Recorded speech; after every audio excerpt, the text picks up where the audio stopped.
Salut à tous, juste un petit message avant de commencer. Comme vous le savez peut-être, on est le 14 novembre 2020, donc on est toujours confinés.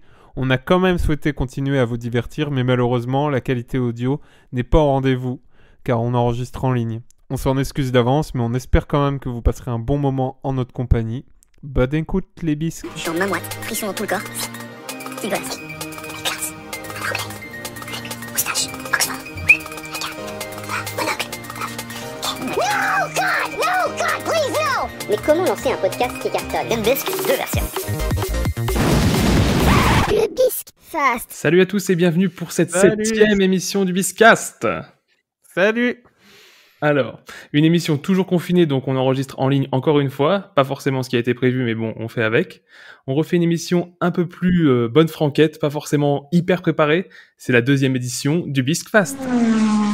Mais parce que la solitude nous pèse tout de même dans cette période, on a quand même décidé d'inviter un ami à nous. Alors veuillez faire un séisme d'applaudissements pour Olivier. Salut Olivier.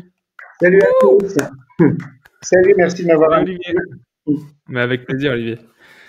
Donc Olivier, est-ce que tu veux te présenter en quelques mots à nos auditeurs ? Alors, me présenter, voilà, comment je vais me présenter?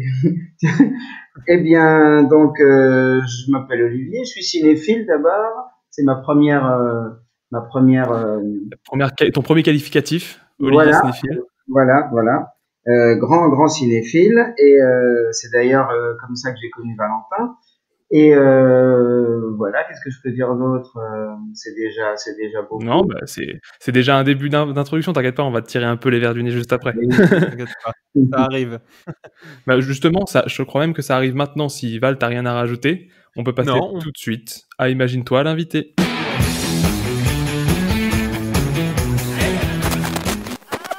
Jean-Pierre. Alors, Jean-Pierre, si tu devais te comparer à une vedette de cinéma, à qui est-ce que tu te comparerais-tu?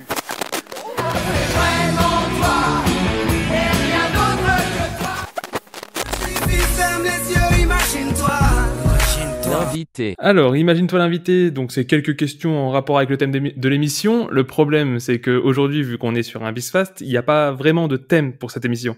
Donc on retourne à la version de base, on s'est mis d'accord avec Val, on retourne à la version de base de Imagine-toi l'invité. Donc c'est des questions où Olivier, en gros, pour te décrire, pour que nos auditeurs comprennent bien qui tu peux être, tu vas te décrire en fonction des personnalités que tout le monde connaît un peu. Par exemple, je suis le sosie d'un tel, niveau caractère, je me retrouve plus chez un tel, mes goûts musicaux, c'est plus ça. Donc déjà, est-ce que physiquement, Olivier, est-ce que tu as un sosie physique? Alors là, comme Est-ce ça, non. Comme Non, ça, non. on t'a jamais dit, je ressemble à ça. Alors, quand j'étais jeune, on me disait que je ressemblais à Florent Pagny. Mais Florent Pagny, c'est jeune aussi, hein. Voilà. Bon, aujourd'hui, c'est moins vrai. Mais voilà, parce que Donc, c'est le Florent Pagny avec la veste en croco. oui, enfin le Florent Pagny de ses tout débuts. Oui, c'est ça, c'est plus avec le petit bouc, les cheveux courts, là. Oui, non, il avait pas le bouc à l'époque. Il n'y avait pas le bouc. Non, il avait pas le bouc. Non, c'était. On parle de quelle époque? On parle de... On parle du milieu des années, ou fin des années 80, je sais plus. Ah oui, non, bah nous on connaît pas tout ça, tu sais bien, Olivier. Oui, Mais ce qui est bien, Olivier, c'est qu'avec cette référence, tu aiguilles peut-être les auditeurs sur peut-être une tranche d'âge que tu pourrais avoir. Voilà, j'allais y venir. Florent Pagny a 50 ans, j'ai 50 plus. Voilà. Ok, voilà, Ok. parfait. Niveau caractère, Olivier, tu te définirais plutôt comme quel personnage ou personne, même de fiction, hein, si tu veux faire des références ou quoi? Là, comme ça, vous me prenez de court, vous auriez pu me. Je sais pas de caractère à qui je pourrais me comparer. Là, comme ça, tu me prends trop à froid. Là, je sais, à chaud, je sais pas du tout. Je sais pas, comment, bah alors, du coup, utilise des qualificatifs si tu trouves pas de personne. Tu dirais que t'es quelqu'un de calme, quelqu'un de nerveux, quelqu'un de, je sais pas. On va dire que je suis un faux calme. Voilà. Sous une apparence très calme, je suis quelqu'un de très nerveux, très assez anxieux, mais très positif. Voilà, c'est un peu antinomique, mais voilà. D'accord. Et maintenant, au niveau culturel, du coup, tu nous as dit que tu étais un cinéphile. Est-ce que tu as des goûts musicaux aussi? Ah oui, oui, oui, j'ai des goûts musicaux. Alors évidemment, j'ai des goûts musicaux des années 80, n'est-ce pas? Place U2 et Dépêche Mode au-dessus de tout. Et Ok. voilà. Après, j'aime beaucoup la chanson française, hein, pas confondre avec la variété. Mhm. Voilà, à savoir évidemment, Valentin le sait, il se moque de moi d'ailleurs. Véronique Sanson que je place pareil, que je Aussi, place ouais, vraiment au-dessus de tout. très haut. Voilà, et puis j'aime bien C'est un Soutien, peu ta, un peu comme tout le monde, des choses un peu voilà, par leur c'est un peu écriture. ta, Comment? c'est un peu ta déesse. C'est un peu ta déesse, Véronique Sanson. Ah bah oui, Véronique Sanson, c'est vraiment la personne l'artiste que j'aime, enfin en musique, l'artiste française que j'aime vraiment le plus au-dessus, que je place au-dessus. Ok. Oh, Ok, bah, au moins ça permet à nos auditeurs un peu de te classer et de voir que forcément, bah, même si bah, t'es un ami de l'émission, il y a aucun souci là-dessus, t'es pas forcément de la même tranche d'âge, mais justement c'est ça qu'on trouve super cool chez toi, c'est que t'es quand même ouvert à toutes les cultures et puis bah, même du coup à des amis peut-être plus jeunes que toi, mais t'es vachement ouvert là-dessus, donc tu vois, c'est encore une facette de ta personnalité. bah voilà, si tu veux, alors c'est bien. Ni- si t'étais ami avec, si genre il y a une star, bah, peut-être pas Véronique Sanson, mais on se doute. Mais si t'étais ami avec une star ou même un personnage de fiction, tu serais ami avec qui? Si j'étais ami avec eh ben, Genre un personnage qui te plaît, ouais. mais on en parlera peut-être tout à l'heure parce que je suis en train de découvrir vraiment le personnage de Sherlock Holmes. Et Mhm. alors, ami avec lui, j'aimerais pas être ami avec lui, mais je préfère être ami avec le docteur Watson. En revanche. On en parlera peut-être tout à l'heure parce que Valentin, tu m'avais demandé de préparer deux trois petites choses, donc j'ai ce que j'ai fait. Donc Ouais, donc dans tes recommandations, on peut déjà s'attendre à avoir Sherlock Holmes. alors là, vous verrez, je laisse la Ah, il nous surprise. met un petit Il y a suspense. là, Il nous met un petit il y a du suspense teasing. direct. Eh Bien. bah très bien. Et ensuite, du coup, bah après, on va voir si c'est toujours dans le même thème, mais si vraiment il y avait une personnalité que t'aimes pas, une personnalité que tu trouves c'est ton pire ennemi, est-ce que tu dirais Moriarty pour rester dans le thème ou tu partirais autre part? Oui, enfin là, je pense que ce serait le pire ennemi de tout le monde. C'est pas original. Alors une personnalité, ouais, alors de fiction aussi, ça peut être. Alors tu me Non, dis, ça peut être de fiction, ça peut être connu, ça peut être réel, ça peut être, c'est comme tu veux. Tu peux nous dire la famille Le Pen? C'est déjà ressorti plusieurs fois dans le podcast. d'accord. Oui, mais là c'est des lieux communs, oui, évidemment. Non, mais vas-y, alors pour toi, du coup, un ennemi peut-être plus original. J'essaie d'être original, mais parce entre Moriarty, Le Pen et Dark Vador, voilà, on va ressembler. Euh, qui je pourrais citer quelqu'un que je n'aime pas, quelqu'un que je n'aime pas. Oui, mais vous me prenez de court là, hein, vous auriez pu me préparer. Bah, on te prend de court, là. On a eu le temps de discuter. Si tu veux, on parle en même temps avec Val le temps que tu réfléchisses, mais bon. Malheureusement que c'est pas en direct. Oui, bah allez-y, je vous dirai tout à l'heure. Allez, je vais réfléchir en même temps. Tu veux qu'on enchaîne ou tu veux qu'on parle avec Momo pour, pour te laisser chercher? Comme vous voulez, comme vous voulez. Faites, c'est votre émission. On- Faites comme vous Écoute, voulez. ce qu'on peut dire, c'est qu'on enchaîne et si pendant l'émission tu Oui, trouves ton Némésis, n'hésite pas à nous le dire. voilà, voilà. On peut dire ça. Voilà. On enchaîne donc. On a fini un peu à peu près de te cerner avec tous les traits caractéristiques que tu nous as dit. Du coup, on connaît bien notre invité. On peut passer à notre jeu du Bisfast, c'est les Bisque News.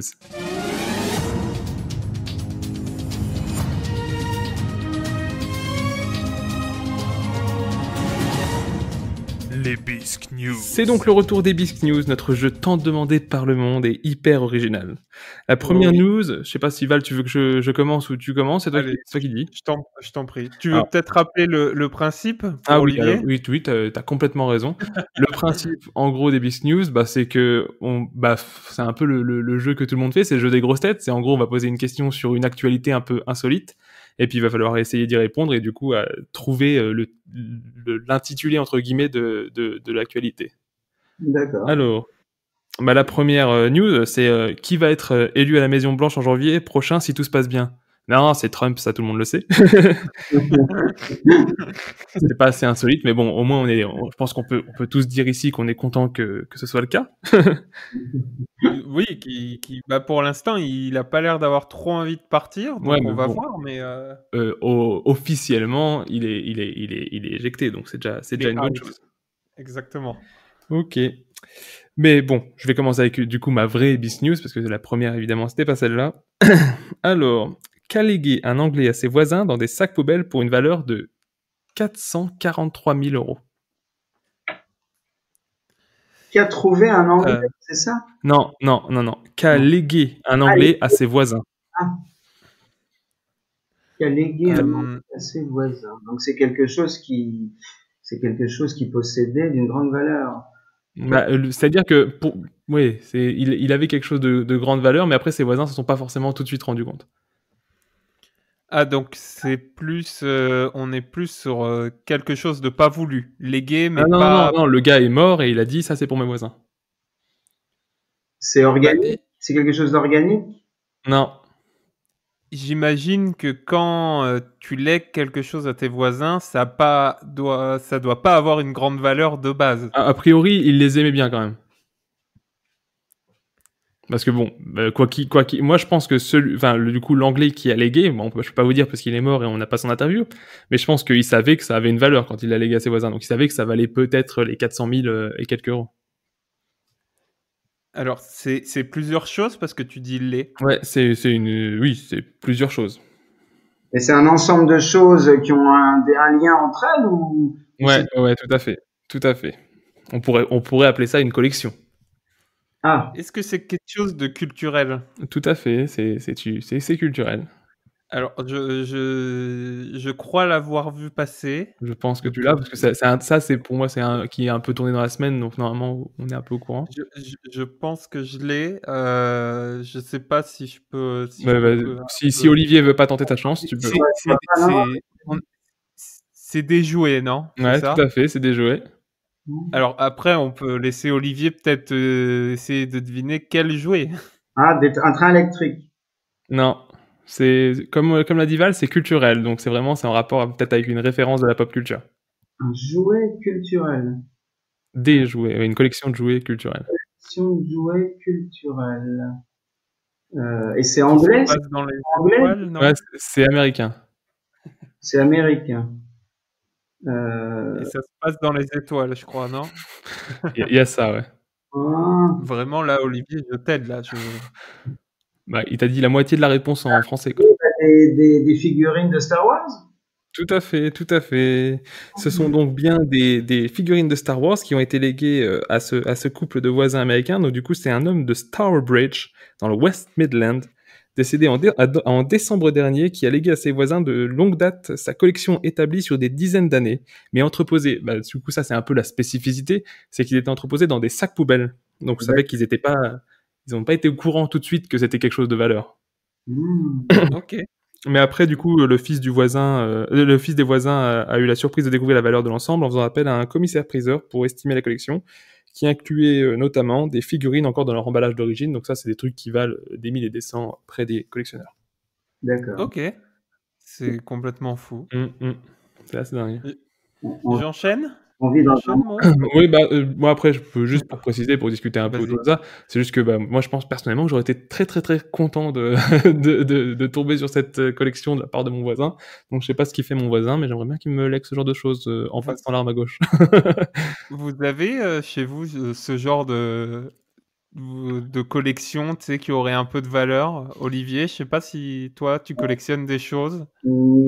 Non, pas vraiment, non. Enfin, pas qu'il y ait une telle valeur, non.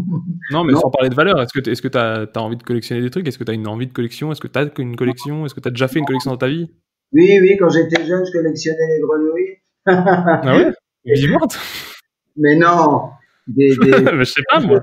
des figurines, mais non, pas vivantes. Pareil, vous avez des figurines en grenouilles, enfin des grenouilles de toutes sortes. Et puis évidemment, quand on fait ça, tout le monde vous en offre. Alors j'en avais une quantité astronomique. et puis pas toujours des choses pas toujours très jolies, tu vois, c'est Oui, forcément. Tout le monde n'a pas forcément du goût. Bah, dans la même idée, ma mère, personnellement, ma mère, elle collectionnait les cloches pendant un moment, et c'est vrai que exactement dans la même idée, tout le monde lui en offrait, et puis voilà. dès qu'il y avait une brocante ou quoi, t'étais sûr que il y avait une cloche dans le coin, quoi. Après, c'est sûr que je gardais aussi tous mes tickets de cinéma, par exemple, depuis que j'ai commencé vraiment cette passion qui existe depuis que je suis tout petit, mais j'ai vraiment commencé vraiment à être cinéphile, on va dire, en 1983, c'est la date que j'ai un peu fixée. Et depuis, j'ai gardé tous mes tickets de cinéma depuis 83. Et puis en 2012, quand j'ai déménagé, mon dernier déménagement, j'ai tout jeté. J'ai gardé juste un petit Ah ouais. peu. Ouais, j'ai gardé un peu des vieux tickets comme on faisait dans le temps, là, avec des tickets en couleur, avec le numéro. Ouais. Mais j'en ai gardé quelques-uns, voilà, en souvenir, mais sinon j'ai tout jeté. Oui, c'est fou. C'est fou. Moi, je sais que par moment, je collectionnais pas mal les affiches de cinéma parce que je travaille dans un cinéma. Et, J'ai pu personnellement en profiter de temps en temps de ta collection. et c'est vrai que j'ai commencé un peu à me calmer parce que ça prend Énormément énormément de place, en fait. Bien sûr. Je pense que comme les grenouilles ou comme les cloches, ça prend vite après toute la place et on passe vite pour un psychopathe, quoi. Bah, moi, après, ouais, bah, moi, dans la même idée, après, voilà, c'est plus, c'est pas vraiment une collection, c'est juste qu'en fait, bah, je commence vite fait, vu que je suis assez amateur de comics, comme j'ai pu le dire plusieurs fois dans l'émission, je commence à avoir une petite bibliothèque de comics, et c'est vrai que, bah, notamment Mademoiselle, je me fais engueuler assez souvent, parce que ça prend aussi beaucoup de place dans notre petit appartement, donc c'est vrai que c'est le genre de truc qui peut énerver déjà les gens qui vivent autour de vous, et puis en plus, bah voilà, même soi-même, on se dit, putain, c'est vrai que ça prend de la place. Ouais, c'est vrai. En plus du coup que ça peut avoir. Ok, bah Val, je te laisse enchaîner avec ta biscuit Allez. à toi. Allez, alors, messieurs, qu'est-il arrivé à ce Chinois après 30 ans de cavale? Donc du coup, c'était un gars qui a été enfermé. Qui était en cavale pendant 30 ans. Donc est-ce qu'il a été arrêté une fois? Est-ce qu'il a déjà eu un procès, tout ça? Du tout. Ok. Donc il a jamais été... Enfin, il a fait un crime quand même ou pas? Alors, En fait, je veux que tu définisses un peu plus la cavale, c'est-à-dire il courait... pendant 30 ans, en fait, il s'est caché. Ok. Ok. D'après vous... Il s'est caché parce que oui, il avait les raisons pour lesquelles il se cachait étaient d'ordre donc pas criminel alors apparemment. Non. Est-ce qu'il faisait une partie de cache-cache? Alors, on est presque sur ça. Ah bah du coup, j'imagine qu'il devait faire En fait, pour vous aider un petit peu plus, si je peux développer un peu plus, en fait, il a été en cavale pendant 30 ans et ça s'est arrêté à un moment. Mais que s'est-il passé du coup à ce moment? Pourquoi Qu'est-ce qui s'est passé après ces 30 ans de cavale? Mais du coup, ce que tu définis comme cavale, c'est-à-dire qu'il fuyait quelque chose ou juste il se cachait? Oui, non, il fuyait quelque chose. Il fuyait quelque chose. Et donc quelqu'un l'a reconnu par exemple? Non, du tout. C'est Xavier Dupont-Ligonnès. En fait, depuis le début, il était chinois. Non, mais est-ce qu'il a fait un jeu avec ses copains, du coup, pour revenir sur le cache-cache? Il a fait un jeu avec ses copains et il devait fuir pendant 30 ans? Du tout. Elle est vraiment très compliquée. Hein. Ouais. Je vous avoue qu'elle est assez compliquée. Du coup, peut-être qu'on va essayer de deviner qu'est-ce qu'il fuyait. Est-ce qu'il fuyait des proches? Du tout. Est-ce qu'il fuyait une autorité, genre la police ou l'État ou quoi? Exactement. Ok. Il fuyait la police? Oui. Okay. C'est pas pour un crime, t'as dit? C'est pas pour un crime. Enfin, c'est pas pour un meurtre, plutôt, pour être précis. Non, mais du coup, non. Mais un crime non plus, tu m'as dit. Oui, mais il a volé quelque chose? Non. Bah, voler, c'est un crime. Bah oui, c'est pour ça que Attends, est-ce qu'il a fait du mal à quelqu'un? Il a cru. Il a cru qu'il a fait du mal. Donc, est-ce qu'il a cru qu'il avait fait un crime, justement, et du coup, il a fui alors que non? Ah, voilà. Exactement. Oui, ok, exactement. D'accord, il a cru qu'il avait commis, d'accord. C'est un rapport avec un enfant? Non, bah du coup, en fait, Morgane a dit, a répondu à la question. En fait, après 30 ans de cavale, un Chinois de 52 ans s'est rendu à la police et a avoué son crime d'avoir été impliqué dans une bagarre Ok. Et en fait, il a constaté que la police ne l'a jamais recherché. Ouais, donc il s'était monté à la tête le truc en se disant, ouais, la bagarre était tellement vénère, je suis sûr que je suis recherché, et il a fui. Exactement. Il a été en cavale pendant plus de 30 ans à éviter la police et en fait, il s'est rendu compte qu'il n'était pas recherché du tout. Excellent. Donc voilà. Donc, D'accord. Bah, pour revenir encore une fois, du coup, pour rester un peu sur le thème de la news, est-ce que vous avez déjà fait des petits délits, des petits trucs, ou sortez pas des gros dossiers, hein, allez pas dire, oui, bah j'ai tué 3 personnes, mais ça, je veux pas en parler. Vas-y, Olivier. Non. Si, quand j'étais gosse, j'ai volé une pomme. Si, ça c'est amusant, d'ailleurs. Non, mais Waouh. ça peut être Wow. intéressant pour les jeunes parents. J'ai volé une pomme sur un étal en passant comme ça dans la rue. J'étais avec ma grand-mère et quand elle s'en est aperçue, elle m'a fait rapporter la pomme au marchand. Donc, j'ai plus jamais recommencé de ma vie. Voilà. 6 mois de tôle, tu nous disais la dernière fois. 6 mois de tôle pour ça. Val? Non, jamais commis de délit ou même de vol. Un vrai Je sais petit pas. ange, celui-là. Même pas fait de garde à vue, ou je sais pas. Non, bah, à peu près, personnellement, non plus. Le plus, ouais, enfin, c'est vrai que, un exemple assez bête, c'est que la dernière fois, pour mes chaises chez moi, je cherchais un écrou que j'avais pas dans mon pack. Du coup, j'ai été à Castorama et je me suis dit, putain, mais c'est tellement petit, c'est sûr, je peux le voler sans que personne m'embête. Mais mentalement, c'était impossible pour moi, tu vois. C'est pour vous dire à quel point je suis droit. Voilà.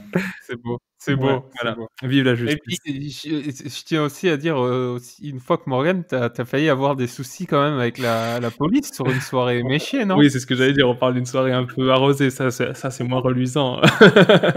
Oui, non. Alors, pour dire un peu l'histoire, les gens savent à quel point je suis un foufou et un dingue. Une fois, du coup, en sortant de bar, je ne sais, sûrement l'alcool aidant, j'ai voulu m'agripper à un panneau de signalisation et il y a eu une voiture de police qui est passée juste à côté à cet exact moment.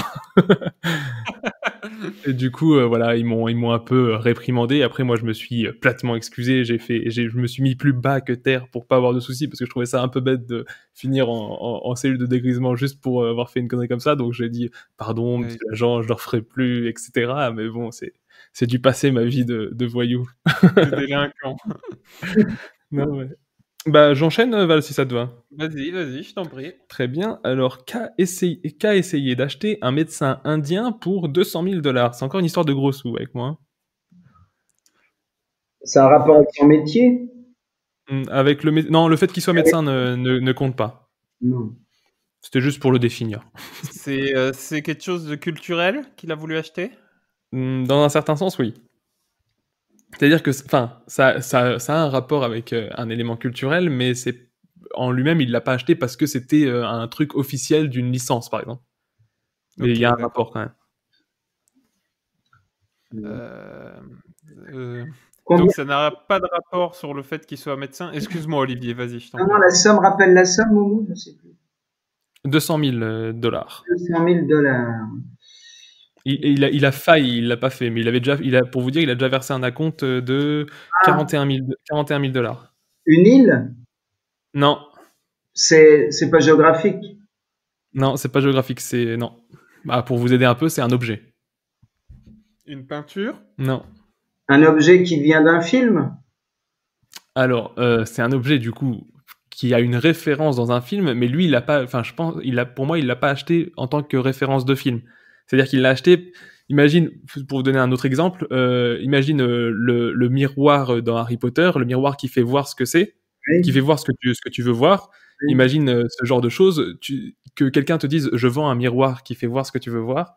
D'accord. Tu vas pas l'acheter en disant je vais acheter le miroir d'Harry Potter. Tu dis je veux ce miroir là, d'accord? Donc lui c'est un peu la même idée pour te dire. En fait, il a cru acheter un objet qui allait faire un effet, mais qui ne fait pas cet effet-là du tout. Bah c'est parce que cartésiennement parlant c'est impossible.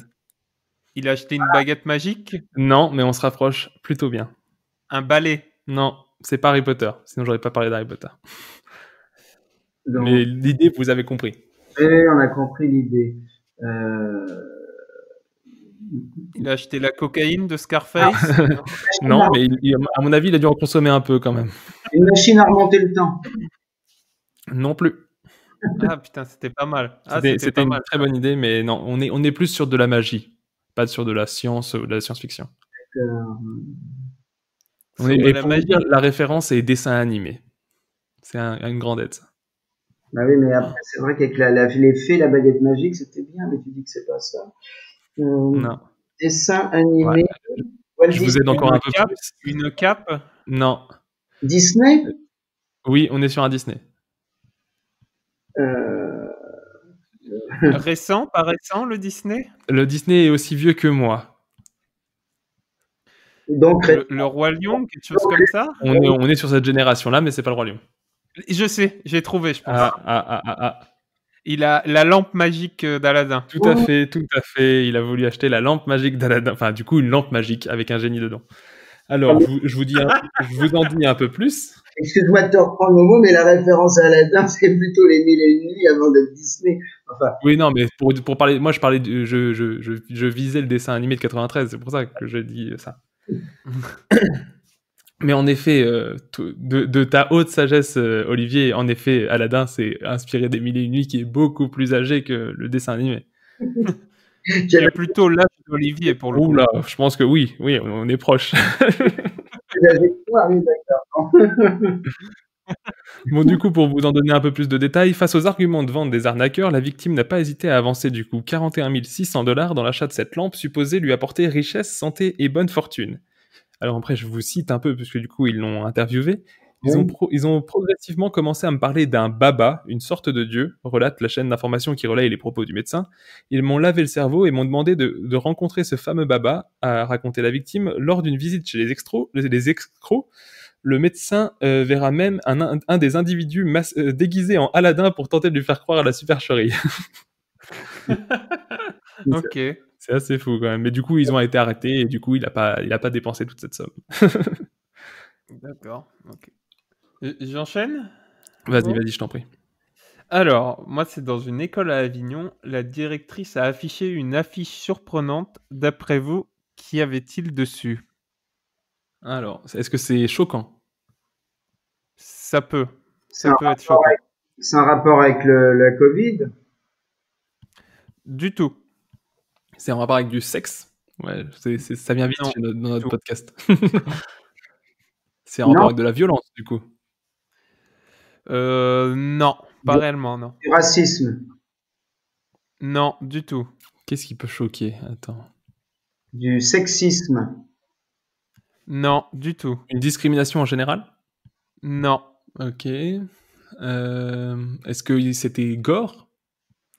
Du tout. Ok. Est-ce que c'était visé sur une personne en particulier ? Non, c'est vraiment pour toutes les personnes qui avaient des enfants à l'école. Ok. Est-ce qu'elle a demandé à faire quelque chose de particulier ? Est-ce qu'elle demandait à faire un devoir ou un truc comme ça ? Elle demandait d'arrêter de faire quelque chose. Ah, je crois que je sais. Vas-y. Elle demandait aux parents de ne plus venir en pyjama ou en robe de chambre chercher leur gamin à l'école. Non. Ah non, non, mais ça, je l'ai vu en vrai. Enfin, je l'ai vu pas en vrai, mais je sais que ça existe. J'ai vu sur Facebook, j'ai vu une pancarte comme ça. C'est assez fou. C'est, tu vois, une bis news dans une bis news. C'est cool. Bon, Non, c'est encore plus hallucinant que ça, je pense. Elle demandait aux parents de plus donner de portable aux enfants. Non, si je peux un peu vous aider, même beaucoup, c'est quelque chose sur les retards. Bah, elle demandait aux parents de plus être en retard. Non, d'une punition en cas de retard, Non, elle demandait aux parents qui sont en retard d'arrêter de faire quelque chose. Ah, je crois que je sais. Est-ce que les parents envoyaient leurs enfants par-dessus la grille ? Exactement. Ah ouais, j'ai entendu ça. Alors là, je vous lis un peu. Vas-y. L'affiche semble hallucinante. Elle est pourtant bien réelle et placardée sur les grilles du portail de l'école primaire d'Avignon. Elle stipule que lancer l'élève est désormais strictement interdit. Voilà, parce qu'en fait, la directrice de l'établissement a pris cette décision après plusieurs incidents en début d'année scolaire. La directrice raconte à la Provence des parents qui arrivaient après la sonnerie jetaient littéralement les enfants par-dessus la grille. C'est complètement dingue. C'est complètement. Faut quand même être assez taré. Tu te dis, bon, Timmy, tu te prépares, je vais t'envoyer, tu te réceptionnes bien. On va pas à l'hôpital, pas comme la dernière fois. Non, Je vous demande pas si ça vous est déjà arrivé de lancer un petit être sur d'autres personnes. Non, par contre, on m'a déjà lancé. Non. Mais t'imagines quand même les enfants, quel genre d'adulte ça va devenir à 10 ans, enfin, j'imagine que c'est peut-être un peu plus jeune quand même pour pouvoir le lancer. À 5 ans, mon père, il me balançait par-dessus la grille pour aller à l'école. Est-ce que Olivier, on t'a déjà jeté? Non. Je ne crois pas.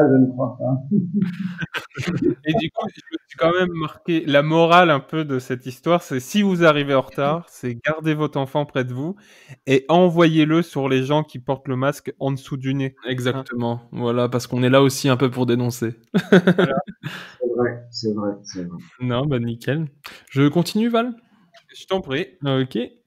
Du coup, quel secteur de vente a explosé en Chine en raison notamment du Covid-19? Et uniquement en Chine? Non, ça a explosé, j'imagine, dans d'autres pays, mais c'est principalement, c'est étonnant en Chine parce que c'était pas le cas avant, quoi. Oui. Alors. C'est pas le riz? Non. Oh là là là là là là. Je suis désolé. Je sais même pas si on peut garder ça sans avoir des procès au cul. Je suis désolé. C'est pas alimentaire, je suppose. Non. À moins que tu sois sacrément gourmand, Olivier. Ah, ça m'intéresse. Alors.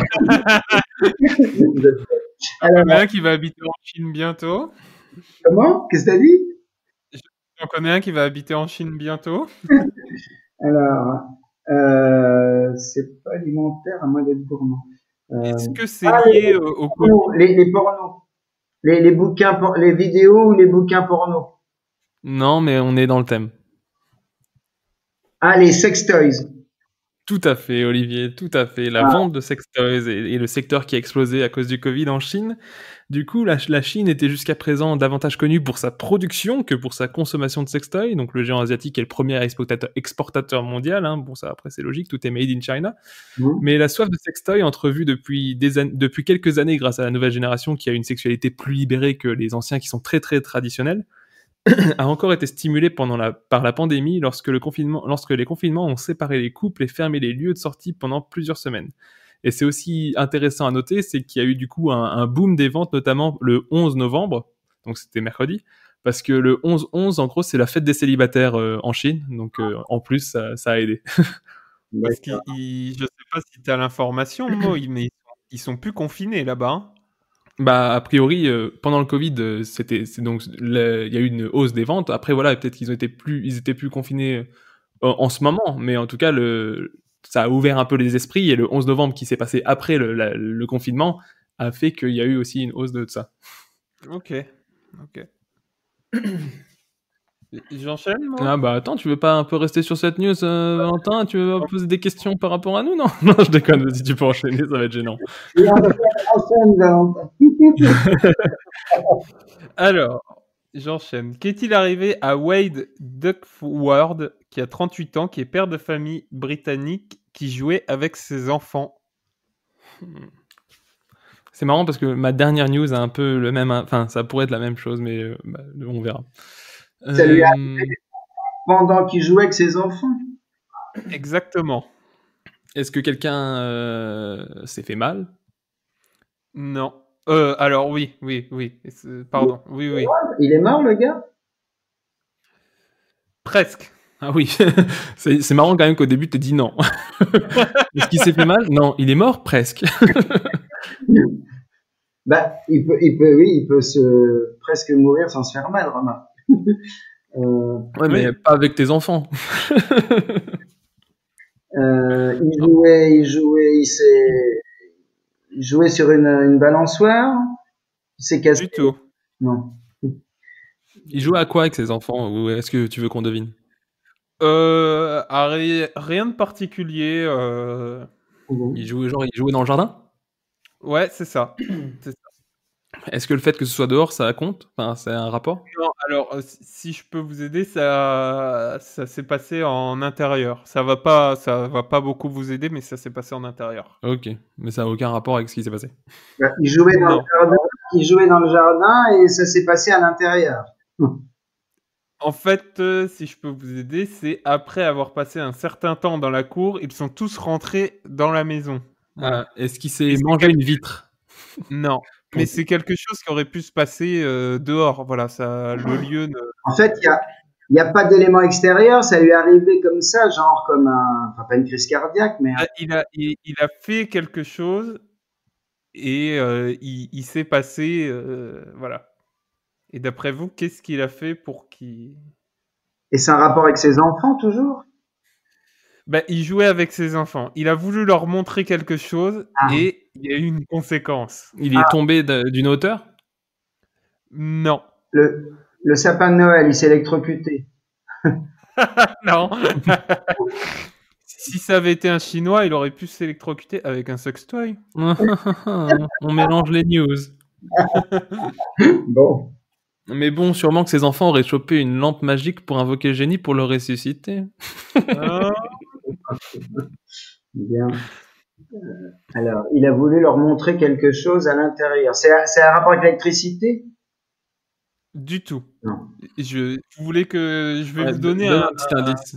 En fait, il jouait avec ses 2 enfants à l'intérieur et il a voulu leur montrer comment faire une roulade. Ah Et bah, là, il s'est passé quelque chose. il s'est brisé la nuque. Ah oui. Exactement. Ah non. Exactement. En fait, il. Je l'ai dit tout à l'heure, je l'ai dit. Ah, on Ah, n'a j'ai pas. pas entendu.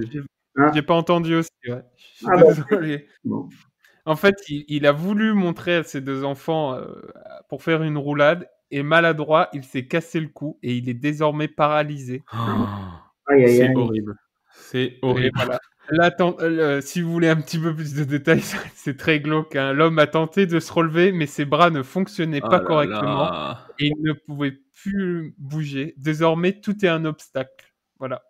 Aïe, aïe, C'est la pire des big news qu'on a eu dans un- Donc, jouez pas avec vos enfants, hein, c'est la morale. Hein. Jetez-les. Tu sais, on dit, pour essayer de faire un peu d'humour noir, enfin de faire un lien avec l'humour noir, on dirait vraiment un sketch des Chinese, justement, du coup, une de tes recommandations Oui, précédentes. oui. C'est Oui, vraiment oui. l'idée, quoi. C'est regardez Mais les c'est- enfants.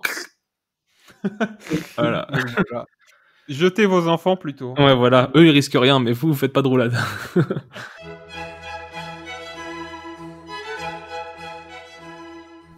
Nous interrompons votre programme pour vous rappeler que nous sommes disponibles sur vos réseaux sociaux préférés.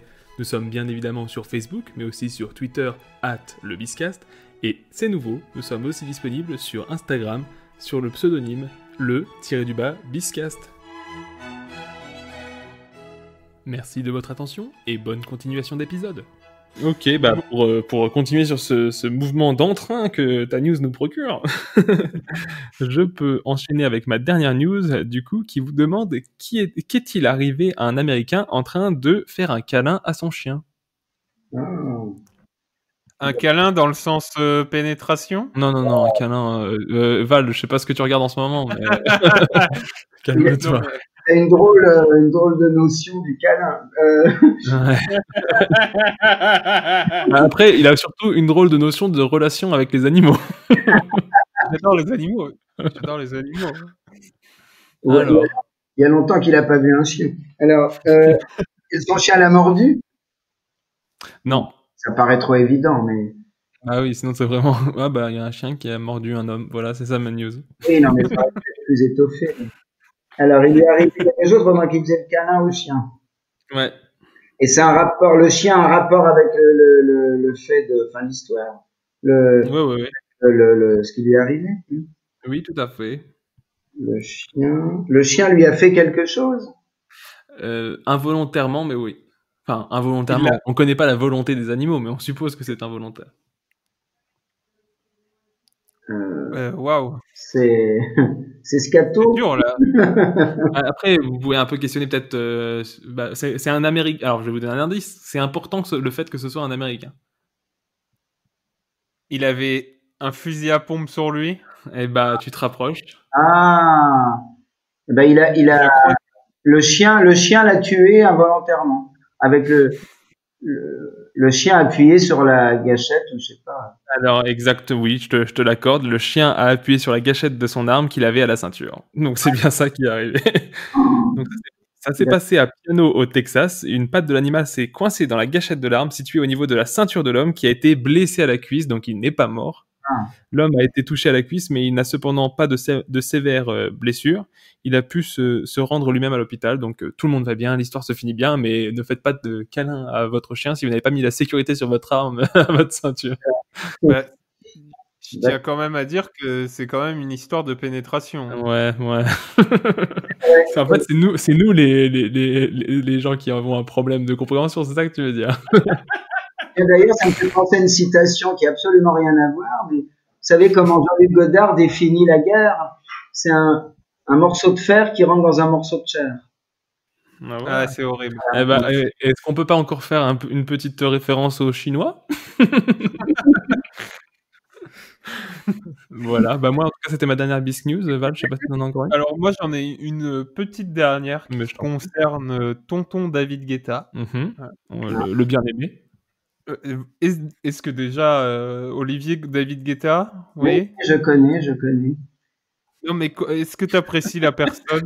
Tu considères J'apprécie, bah, j'ai pas trop d'avis. Oui, j'aime bien deux, trois morceaux comme ça, mais après, de là à dire que... T'as pensé quoi de son featuring avec Véronique Sanson?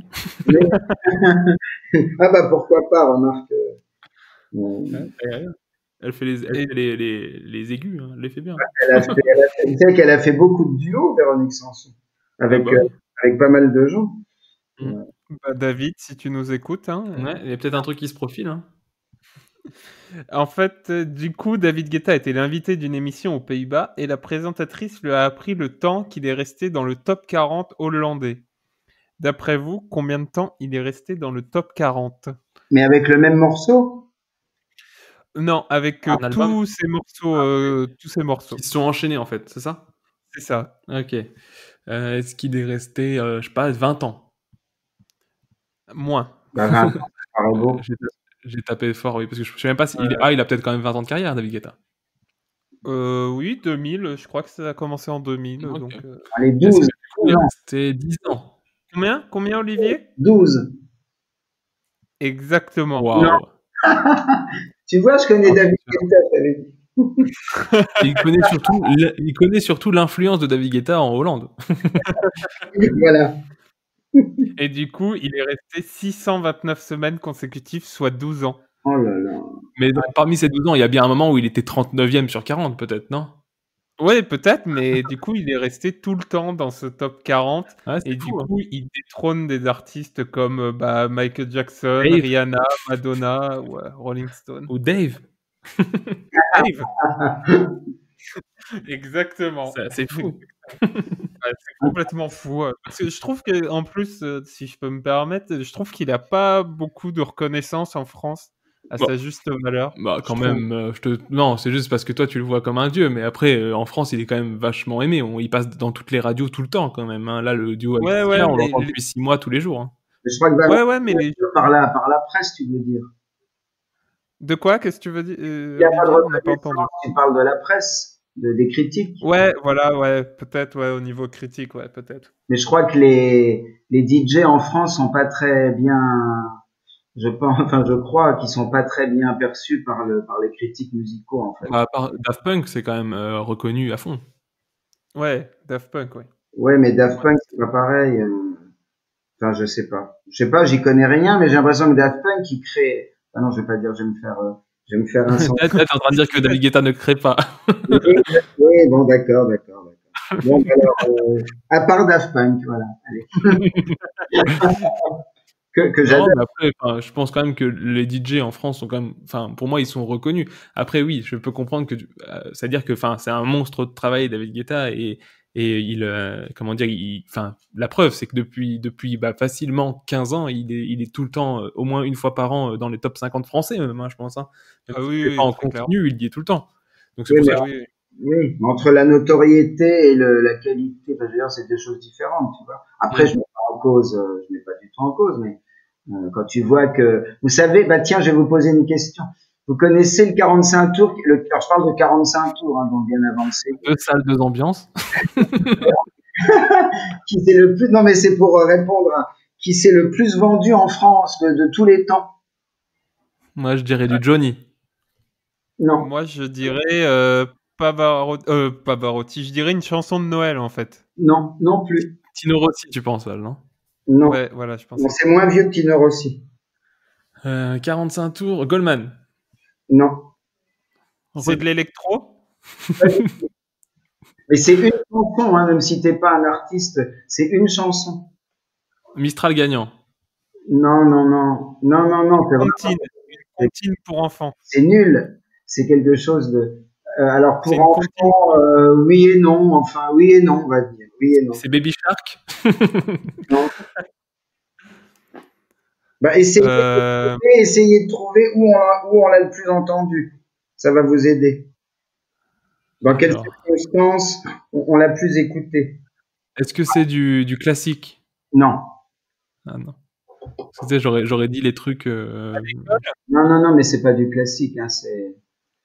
C'est quelque chose qui est passé dans les écoles? Non, pas dans les écoles. Ah bah peut-être, mais enfin c'est pas là où on l'a le plus entendu. Non, je pense pas dans les écoles. Dans les bals musettes? Ah oui, alors on se rapproche. Bah plus courant, enfin plus simple que bal musette. Pas, Oui, non. dans les soirées, quoi. Ouais, voilà. La boum? Non, non, non. Enfin dans les soirées, mais pas seulement. Mais enfin certains genres d'événements. Déjà, est-ce que c'est un artiste français? Oui. Ok. parce que- C'est un artiste très connu. Ah bah l'artiste, il est pas très connu. Je pense qu'il a fait que ça. Ah merde. Enfin, et d'ailleurs, je crois qu'il est décédé il y a pas longtemps. Cette année ou l'année dernière.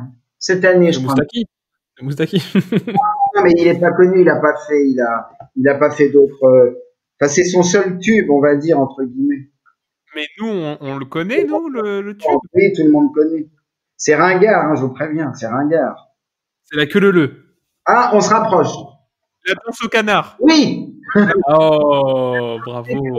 Alors, il s'appelle Gigi Lionel, hein, le chanteur, Le fameux. et c'est le 45 tours qui était le plus vendu en France de tous les temps. Voilà. De toute Ah l'histoire. ouais, non mais pas mal comme petite news. Tu vois, t'improvises bien aussi. Hein? Voilà. Donc tout ça, c'était tout ça pour dire que voilà, la qualité et la notoriété, c'est pas forcément lié. Maintenant, imaginez David Guetta qui reprend la mare des canards en Hollande. Le truc. Parmi les tulipes, oui, c'est pas mal. Faudrait faire un clip quand même. Bon, si on a fini avec cette rubrique, on peut enchaîner, Val, si ça te va. On peut enchaîner, allez. Ben oui, mais alors c'est parti pour la rubrique mystère. Et là, j'ai passé mon genou factuel pour engager un six. La truite remonte le ruisseau pas à pas. On comprend rien à ce que tu dis, mon gars.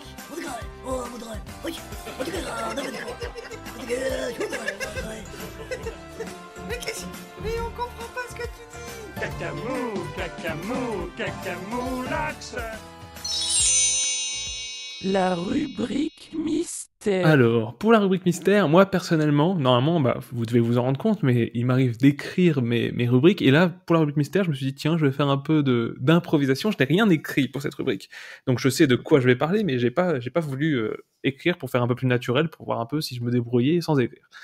Donc Val, est-ce que tu veux parler d'abord toi, j'enchaîne, ou... Bah, je sais pas si Olivier aussi a une rubrique. Je l'avais dit de travailler une petite rubrique, donc je sais pas. Comme tu veux, Mo. J'ai fait comme Momo, j'ai pas écrit, mais je sais ce que je vais dire en gros. Bah vas-y, démarre. Alors, je démarre alors? Oui. Ouais, vas-y. Alors, alors mystère. Bon, voilà. Il se trouve que le hasard fait que je viens de découvrir la série donc Sherlock, qui date série de 2010 que tout le monde connaît, je pense. Et un ami m'a prêté Le Nom de la Rose d'Umberto Eco, alors un roman qui est très connu, qui a été adapté au cinéma par Jean-Jacques Hano en 1980 avec Sean Connery. Et il y a aussi une chanson des Poetic Lovers. Comment? Il y a aussi une chanson de R&B français bien pété. Ah, d'accord. Et donc, le hasard fait que je suis en train de lire Le Nom de la Rose en même temps que je regarde, enfin, en même temps, oui, en même temps que je regarde la série Sherlock. Et il se trouve qu'il y a des correspondances incroyables entre les deux et ça m'a vraiment frappé. Voilà. C'est contemporain, les deux? Alors, la série Sherlock, elle date de 2010. Non, mais je parle de l'œuvre Sherlock Holmes. L'œuvre de Sherlock Holmes, c'est fin 19e siècle, donc 1800. Je crois que le premier roman de donc, Sir Arthur Conan Doyle, qui a écrit les Sherlock Holmes, date de 1887. Ok, et Le Nom de la Rose, du coup, là je suis en train de regarder. 80, mais c'est évident que Umberto Eco, l'auteur du Nom de la Rose, s'est inspiré de Sherlock Holmes. La preuve en est le moine qui vient dans l'abbaye. Alors je sais pas si vous connaissez Le Nom de la Rose, hein, c'est l'histoire d'un. Tout le roman se passe dans une abbaye en 1327 et il vient de se produire un meurtre, on vient de découvrir un jeune moine assassiné, enfin mort plutôt, et les moines pensent qu'il s'agit d'un meurtre, donc viennent enquêter un ancien inquisiteur qui a changé, enfin qui était inquisiteur, qui ne l'est plus, mais de très érudit, accompagné de son jeune novice. Alors, dans Jean-Jacques Hano, hein, c'est Sean Connery et Christian Slater, qui est tout jeune, qui joue dans le rôle du jeune novice. Le regretté Sean Connery, qui est décédé il y a pas longtemps. Voilà, en plus, c'est vraiment d'actualité. Le très, très regretté Sean Connery, qui n'a pas tourné que des James Bond. Je fais une petite parenthèse, parce qu'on a beaucoup parlé de Sean Connery, de James Bond, et on a parlé de quelques films qu'il a fait à côté. On en a oublié un sublime qui s'appelle L'homme qui voulut être roi de John Huston, qui est un film absolument sublime. Voilà. C'était une parenthèse. Et donc, non, mais on est là pour faire des parenthèses, Olivier, il n'y a pas de problème. Et donc, oui, alors, donc j'aime bien ce parallèle entre Sherlock Holmes et Le Nom de la Rose. Dans les deux cas, donc Sherlock Holmes comme l'inquisiteur s'appelle Guillaume de Baskerville. Oui. Hein, vous voyez déjà. Et donc, bah oui, c'est clairement de la référence, donc c'est évident qu'ils ont fait. Référence. Autre point commun. Pour préciser, du coup, c'est parce que Sherlock Holmes habite à Baker Street. Enfin, oui, à Baker Street, si je ne me gourre pas. Oui, non, mais Baker Street, non, mais c'est différent. Non, ça n'a rien à voir. Non, il habite pas. Il y a les loups de Bakersfield. Non, il y a un truc avec Bakersfield dans Sherlock Holmes. Le chien des Baskerville. Oui, voilà, c'est ça. Excuse-moi, je m'embrouille, mais en gros, il y a vraiment un livre de Sherlock Holmes qui a Baskerville dedans. Voilà. Donc c'est une référence appuyée. Complètement. C'est la première référence très appuyée. Parce qu'en fait, Conan Doyle n'a écrit que 4 romans de Sherlock Holmes. Après, il y a beaucoup de nouvelles, il y a une cinquantaine de nouvelles, mais il y a 4 romans, dont Le chien des Baskerville. Et dans Le Nom de la Rose, l'inquisiteur s'appelle Guillaume, enfin l'inquisiteur, l'ancien inquisiteur s'appelle Guillaume. Le héros. Le héros, alors on va dire le héros. Il s'appelle Guillaume de Baskerville. Autre référence, tout comme Sherlock Holmes, il est très perspicace, il découvre tout de suite des petits indices, il doit être comme Sherlock Holmes, c'est exactement pareil. Parce que ce que j'ai pas dit, peut-être, c'est que la série Sherlock, évidemment, c'est adapté à notre époque. Ça se passe à Londres aujourd'hui. C'est modernisé, mais les romans de Conan Doyle se passent à l'époque à laquelle il les a écrites, c'est-à-dire fin 19e siècle. Mmh. Voilà. Et est-ce que comme Sherlock Holmes par exemple, parce que moi je connais pas du tout Le Nom de la Rose, je manque de culture là-dessus, mais je connais pas du tout. Mais est-ce que le héros du coup est aussi un peu froid que Sherlock Holmes? Alors justement, j'allais y venir. La seule différence entre les deux, c'est que c'est complètement l'autre est pas du tout froid, pas du tout manipulateur, enfin rien à voir avec. Et encore, enfin. J'ai pas lu tous les Sherlock Holmes, mais je pense que dans la série dont on parle, le rôle de Sherlock Holmes joué par Benedict Cumberbatch, je pense qu'il est beaucoup plus arrogant et beaucoup plus abject qu'il n'est en réalité dans les romans. Bon, même si après, pareil, j'ai pas lu les romans, mais c'est vrai qu'on nous le dépeint souvent comme un sociopathe presque. Il est un peu misanthrope, ça c'est sûr, mais pas autant. Là, c'est plus dans la série, c'est poussé à l'extrême. Ok, d'accord. Et alors, autre point commun, c'est évidemment le docteur Watson et le jeune novice du nom de la rose qui s'appelle Atso de Melk, qui est donc son secrétaire, c'est un peu tout à la fois, et un petit peu comme dans Sherlock Holmes, Watson et Atso de Melk ont une fascination pour leur comparse. Enfin, dans les deux, on retrouve un peu cette espèce d'ambiguïté qui est d'ailleurs clairement affirmée dans la série. C'est cette ambiguïté entre les deux hommes, cette fascination, on va dire, parce qu'il se fait quand même enrouer en permanence. Alors, chose qui n'est pas vraie dans le nom de la rose, mais dans Sherlock, évidemment, le Sherlock Holmes n'arrête pas de rabaisser le Dr Watson, et pour autant, Dr Watson le considère comme son meilleur ami. Donc, il y a quand même un drôle de rapport ambigu entre les deux. Un peu maso.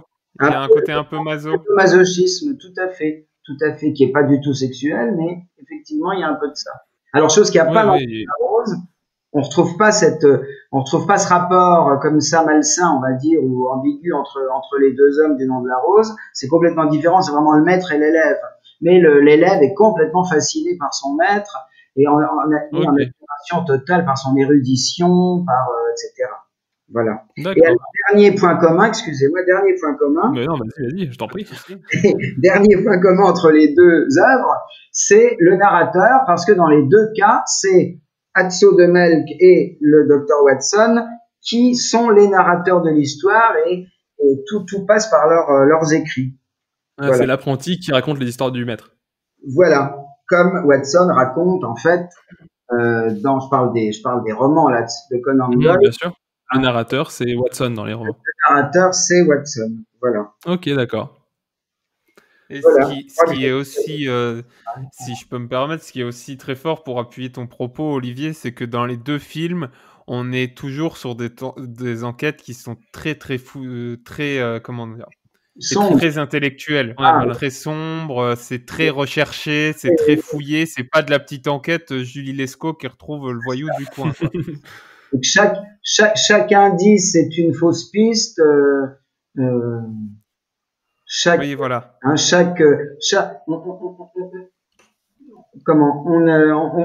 termine jamais là où on est parti, où on croit partir. On est complètement, à chaque fois on est surpris. C'est vrai. Ok. Non, très bien.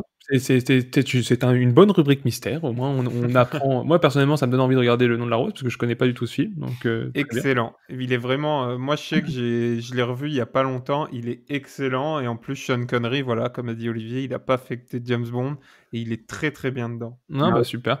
Et puis en plus, du coup, ça fait aussi un rappel à Sherlock, qui est une série qu'on adore tous ici, je pense, et qu'on peut que vous conseiller. Exceptionnel, Sherlock. Tout à fait. C'est absolument. Alors moi qui suis pas très fan, enfin très fan de séries parce que comme je vois beaucoup de films, je peux pas tout voir, mais c'est vraiment, je suis accro là complètement. Il me reste 3 épisodes à regarder.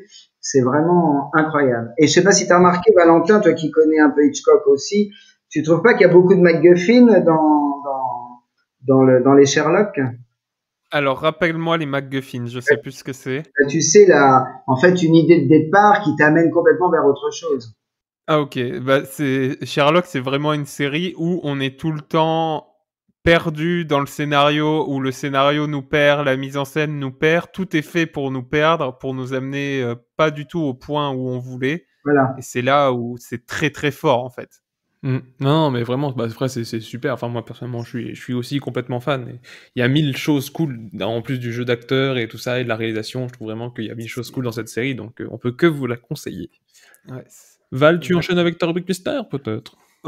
Si vous voulez. Moi, j'avais envie de parler. Je pense que Olivier va pouvoir peut-être appuyer mon propos, parce que nous, avec Morgane, on n'a pas connu. Mais il y a le retour en force des années 80, depuis quelques années. On parle de niveau musical, niveau film, niveau quoi? Niveau film, niveau culturel. Niveau vraiment culturel, même presque au niveau des vêtements. Ah oui, aussi, ouais. Il y a un retour des années 80 qui est en force, qui, moi, me plaît énormément. Ça peut plaire aussi à Olivier, vu son amour pour ces années-là, non?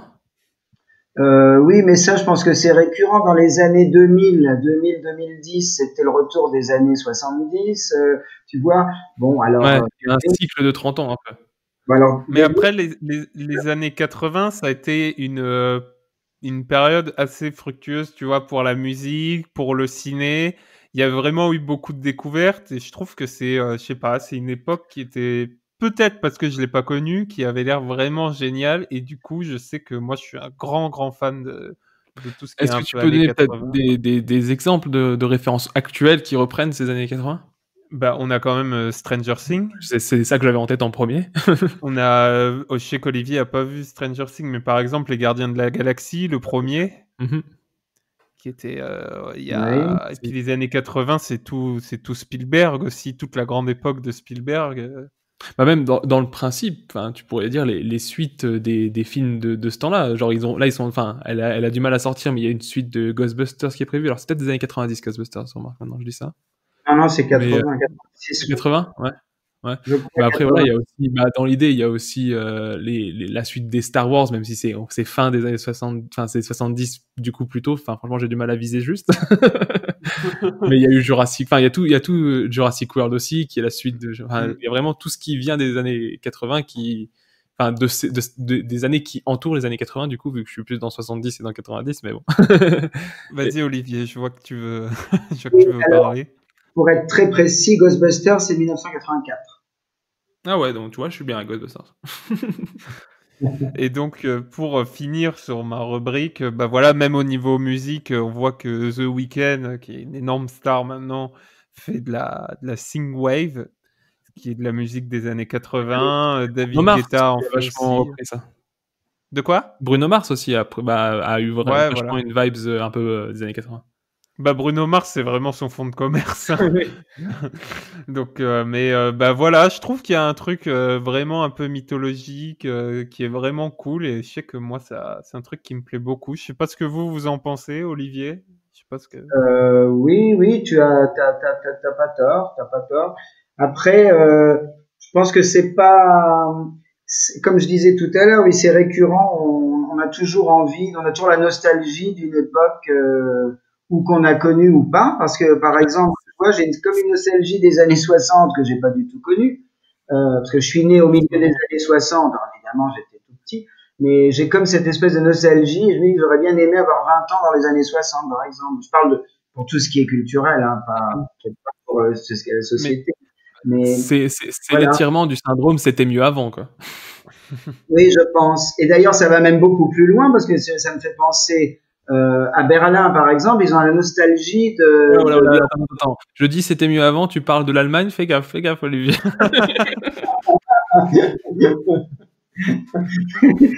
À Berlin, ils ont la nostalgie de Berlin-Est. Ils appellent ça le nostalgie.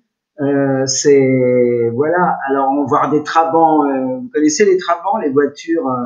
C'était les voitures de l'Allemagne de l'Est. Il fallait des fois 20 ans. Il fallait 20 ans pour avoir une voiture. Autant pour avoir le téléphone. Enfin, c'était terrible. Mais les Allemands d'aujourd'hui, les jeunes, qui n'ont pas connu cette époque-là, évidemment, d'après la chute du mur, ils ont la nostalgie et puis alors la société.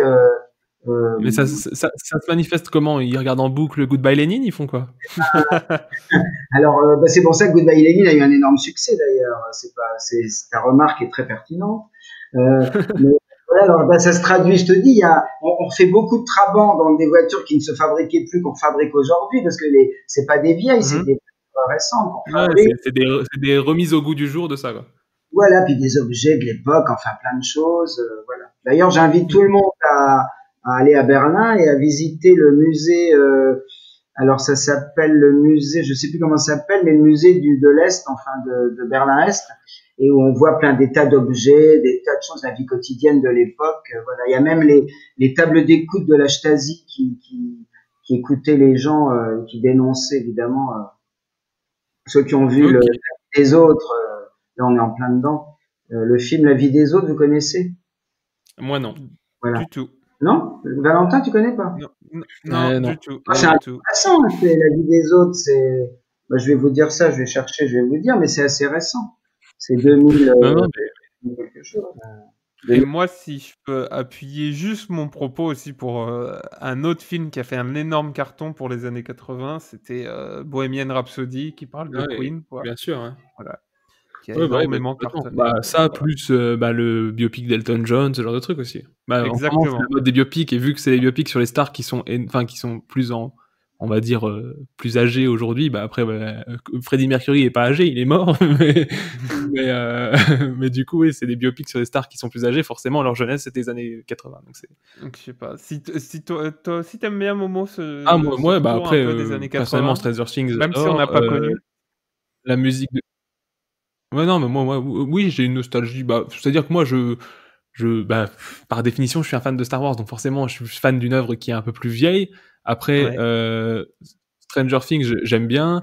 La musique de The Weeknd, j'aime bien, mais après, je peux pas dire que j'aime les années 80, genre ça me manque pas, tu vois. Je peux pas me dire j'aurais aimé vivre les années 80. Moi, je suis très heureux de notre époque actuelle, et c'est d'ailleurs le sujet de ma rubrique mystère, et tu m'offres un tremplin magnifique vers ma rubrique. Je t'en prie. J'avais envie de vous parler justement d'un truc qui n'a rien à voir ni avec celle d'Olivier ni avec la tienne. Je vais vous parler des nouvelles générations de consoles. Donc, Ok. forcément, ça n'a rien à voir. Donc, je parle actuellement du coup de la Xbox Series X et Series S et de la PS5. Olivier, tu peux aller te faire un café. Tout à fait. Et après, voilà, c'est vrai que, bah, comme je vous l'ai dit, j'ai pas forcément écrit dessus, mais c'est vrai que je voulais revenir un peu sur vraiment cette actualité chaude, puisque c'est cette semaine dont on parle. Pour dire, la Xbox est sortie mardi 10 novembre, on est le 14 novembre, et la PS5 sort la semaine prochaine, donc je peux même pas en parler, en France, parce qu'elle est sortie hier aux États-Unis, mais elle sort le 19 en France. Et je voulais juste un peu revenir sur cette actualité, c'est-à-dire que le principe de ces... Après, voilà, j'ai envie de parler de jeux vidéo avec bah, Olivier qui n'y connaît rien, et avec Val qui s'y connaît un peu, mais pas non plus forcément de manière très pointue. Mais c'est vrai que, juste pour dire un peu que cette nouvelle génération, elle est un peu en demi-teinte. C'est-à-dire que c'est une nouvelle génération à la fois parce que voilà, il y a plein de nouvelles technologies, je vais un peu vulgariser ça, il y a plein de nouvelles technologies assez cool qui font qu'on va mieux jouer aux jeux vidéo, mais à la fois, il n'y a pas le sentiment de nouvelle génération qu'on a pu avoir, par exemple, quand on est passé de, bah, soit moi, personnellement, de la Xbox à la Xbox 360, vraiment une amélioration graphique qui fait exploser les yeux, tu vois. Ça, Ouais. c'est vraiment la sensation que j'ai, parce que du coup, je suis heureux acquéreur d'une Xbox Series X, et à la fois, tu te dis, bah, les temps de chargement, franchement, bah, après, c'est des jeux qui sont cross-gen, donc cross-gen, ça veut dire qu'ils sont sur la génération d'avant et sur la génération actuelle, et ça fait que c'est pas des jeux qui poussent la machine à fond, et ça fait vraiment, par exemple, sur les temps de chargement, là, je passe 5 secondes à faire un temps de chargement qui pouvait prendre 1 minute sur mon ancienne console, donc ça, c'est assez ouf. Oui, C'est assez ça, cool. ouf. Mais à côté de ça, bah voilà, le niveau graphisme, pour l'instant, bah, on n'a pas encore de jeux, comme je l'ai dit, qui poussent la machine, donc ça fait qu'on n'a pas encore des jeux qui sont très très très jolis, où tu te dirais vraiment, là, j'ai augmenté d'un cap. Donc je vais pas m'étaler plus longtemps que ça, parce que déjà c'est un bisque fast et il commence à dépasser l'heure, donc on est bien.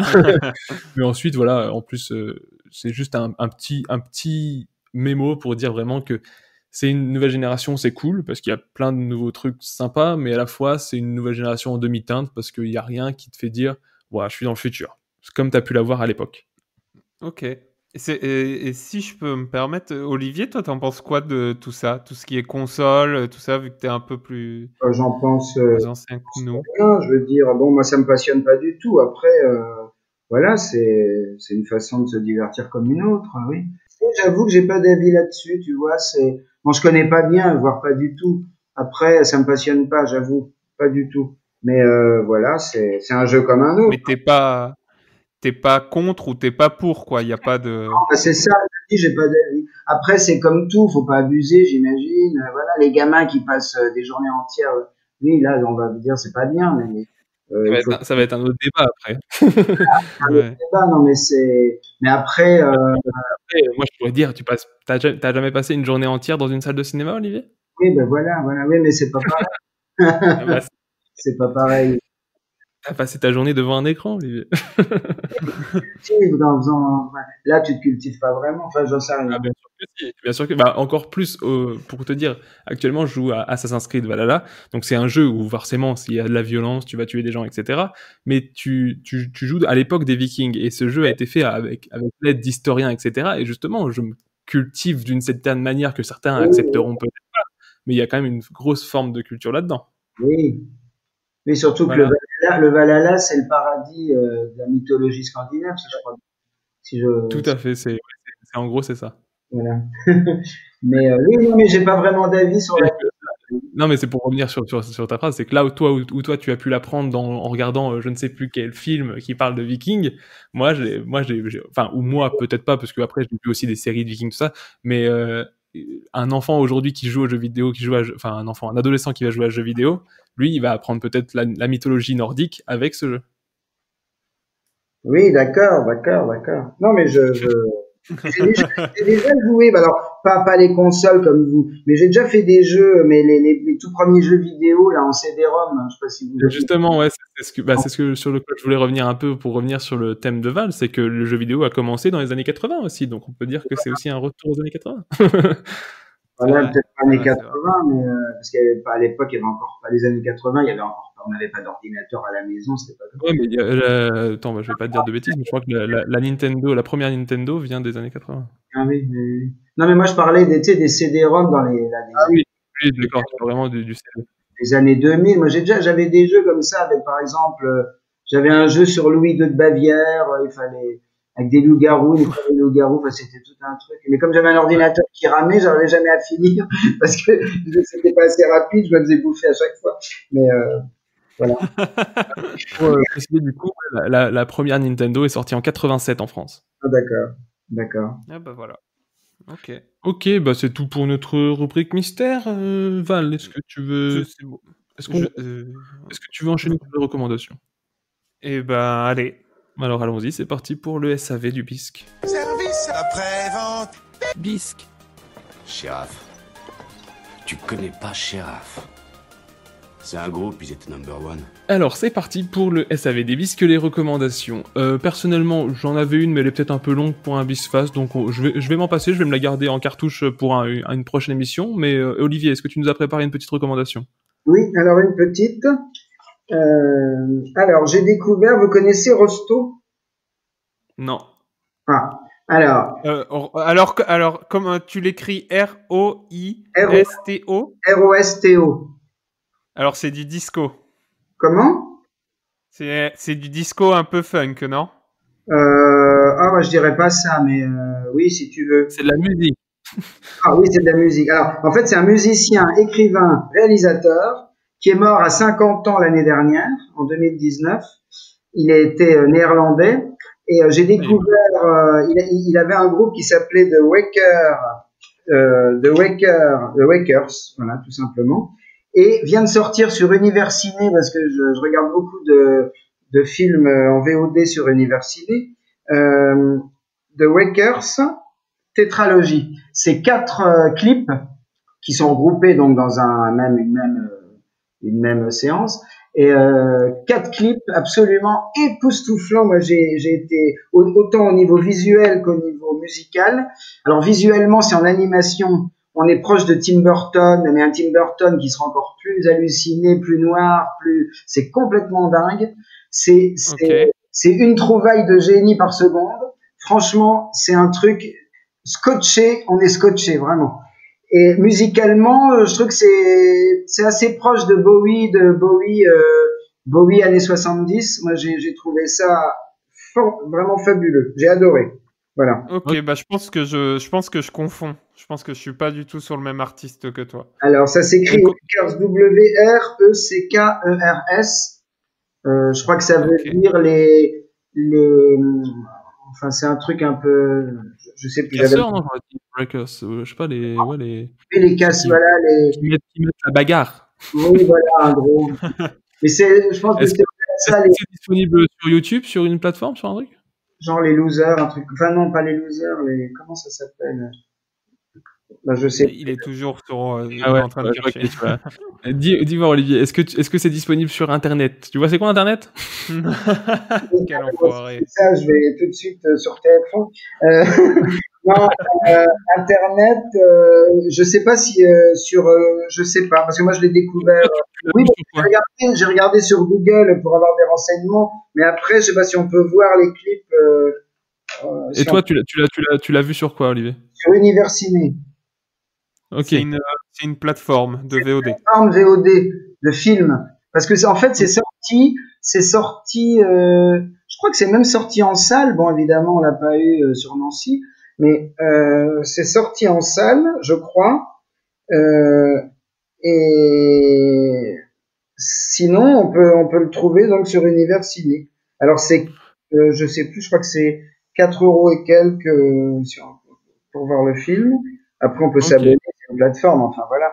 Mais Ok, très bien. Donc on reste sur cet les artiste. saboteurs, voilà. Excusez-moi, j'ai la traduction de Waker. C'est en gros, c'est les saboteurs. Voilà. Ça veut dire. Ok. Voilà. D'accord. Les démolisseurs, les saboteurs, naufrageurs, ça a plein de sens. Voilà. Ok, très bien. Merci pour cette précision très pointue. Val, tu veux faire ta reco? Ouais, bah moi c'est une petite recommandation pour une série qui s'est terminée il y a quelques jours. C'est 10% qui passait sur France 2. Très bien, très bien. J'adore. Qui est pas spécialement une très grande série, mais qui est très sympa à regarder. Il y a eu 4 saisons. Et je sais pas si t'as entendu, mais il parlait peut-être d'une 5e, voire d'un film. Je sais pas si ça. Ouais, c'est ce que j'ai vu aussi. Ça, c'est ce que j'ai vu aussi. Nouvelle. De quoi? Le film, c'est pas une bonne nouvelle. C'est rarement bon. Le film c'est rarement bon, ouais, tout à fait. Donc, bah voilà, je peux que vous la recommander. C'est une petite série qui est pas prise de tête. Ça parle de quoi, vite fait, Val? Qui parle de la vie d'agent dans le monde du cinéma, en fait, et tout particulièrement en France. Et le but de la série, c'est à chaque épisode, il y a une star qui vient un peu jouer son rôle avec beaucoup d'autodérision. Et pour en citer quelques-unes, il y a eu Jean Dujardin, Julien Doré, des trucs comme ça. C'est ça, voilà. Jean Reno, là, dernièrement. Sigourney Weaver, quand même. C'était assez fou, ouais, j'étais choqué aussi. Elle parle très bien français. C'est impressionnant. Oui, en plus. Et donc, bah voilà, je peux que vous la conseiller. Je sais que Olivier, t'as pris Netflix il y a pas très longtemps. Bah, c'est sur Netflix si tu veux regarder une petite série sympa. Je sais pas s'il y a la dernière saison sur Netflix. Parce que je pense pas. C'était sur France TV Plus aussi, ça va peut-être être encore un petit peu accessible, mais ça va pas tarder à partir. Et après, effectivement, je pense que d'ici quelques mois, ça sera sur Netflix en intégralité. Ouais, exactement. Et pour bah voilà. Pardon. Et pour ceux qui n'ont pas Netflix, j'ai vu que la série on pouvait aussi la trouver sur Univers Ciné. Ah bah, et bah voilà. Ah, et bah voilà pour Univers Ciné. Donc voilà, vous pouvez regarder, c'est vraiment super sympa. C'est pas une grande série, mais on passe vraiment toujours un bon moment, quoi. Eh bah voilà. Super. Moi, personnellement, je suis tout à fait client. Ça reste de la comédie, c'est pas de prise de tête. C'est sympa, on s'attache au personnage, l'histoire est cool. Il y a des guests qui viennent faire un peu les cons et c'est très marrant. Je pense aussi à José Garcia qui était complètement barge, qui m'a fait pas mal rire. Ouais. Et franchement, ça se regarde tout seul et c'est très très cool. Bah, la série est très attachante au-delà de l'intrigue. On s'attache beaucoup aux histoires des personnages et du coup, c'est vraiment très très sympa. Ok. Olivier, t'as regardé cette série? Pas du tout? Tu vois pas du tout ce que c'est? Non, j'ai pas. Non, je disais tout à l'heure, les séries, c'est pas. À part Sherlock, j'avais vu Six Feet Under que j'ai adoré aussi. Mais alors là, c'est plus ancien, c'est 2001, la première série. Ouais. C'est avec l'acteur Morgan C. Hall de Dexter, pour ceux qui connaissent. Voilà, exactement. Et c'est absolument génialissime. Et on m'avait dit, un ami commun que l'on a avec Valentin, Nicolas, pour ne pas le citer, m'avait dit que le dernier épisode était la meilleure fin de série qui existait. Et c'est vrai. c'est vraiment. Bah, pour Six Feet Under, j'ai regardé et je me suis arrêté à un endroit où vraiment c'était peut-être un peu le mou de la série et j'ai pas réussi à reprendre depuis. J'ai regardé genre il y a quelques années et j'ai pas réussi à reprendre depuis. Donc c'est vrai que j'ai pas vu la fin, malheureusement. Ben, c'est dommage. Mais si tu peux. La saison 3, je crois. Le dernier épisode sans avoir vu ce qui se passe avant, puisque tu comprendras quand tu le verras. Alors. Ok. Eh ben, très bien. Bah voilà pour les recommandations. Val, je te laisse conclure l'émission. Ouais, comme d'habitude, on va avoir une petite musique de fin. C'est Kill Paris, Baby Come Back. C'est un petit remix bootleg du DJ Kill Paris, qui est un DJ américain, et qui a pris un sample du groupe, je pense que ça va peut-être parler à Olivier, The Player, qui a fait la musique Baby Come Back. Et il l'a un peu abîmé et il nous en a fait un petit morceau électro hybride, vraiment très sympa, très punchy. Donc voilà. Et bah, c'est très bien. On vous souhaite tous une bonne continuation dans vos vies et puis on vous dit à la prochaine. On vous fait des gros bisous. Ciao, ciao. À très bientôt. Merci Olivier. Ciao. Prenez soin de vous. Évidemment, merci énormément à notre invité. À bientôt. Ciao. Ciao.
Bye.